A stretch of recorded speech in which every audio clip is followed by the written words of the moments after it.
এটা আমি চিংড়ি মাছ ভাজছি। চিংড়ি মাছটা আমি বড়ই ছিল, সেটাকে ছোট ছোট করে কেটে নিয়েছি। যে তরকারিটা করবো তাতে ছোট চিংড়ি ভালো লাগে। তো আমি পেঁপের ঘন্ট করব, তো পেঁপেটা আমি ছোট ছোট করে কেটে নুন হলুদ দিয়ে ভাপিয়ে নিয়েছিলাম, একটু ভেজে রেখে দিলাম।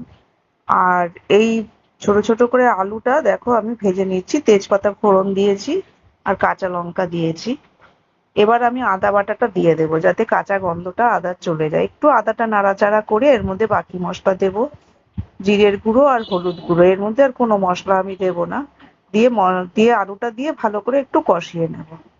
একটু কষিয়ে নিয়েছি, এখন দেখো যে এই পেঁপেটা আর চিংড়ি মাছটা ভেজে রেখেছিলাম ওর মধ্যে ভালো করে মিশিয়ে নেব। একটু নুন আর মিষ্টি দিলাম, সেটা তো সবাই আন্দাজ মতন দিতেই হবে।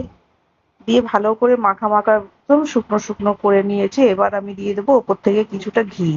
ঘি দিয়ে ভালো করে মিশিয়ে আমি একটু খানিকক্ষণ ঢাকা দিয়ে রেখে দেবো যাতে ঘিয়ের গন্ধটা ভেতরে ভালোভাবে যায়। তো আমার এই ঘন্টটা তৈরি হয়ে গেছে। তোমাদের কাছে রেসিপিটা কেমন লাগলো?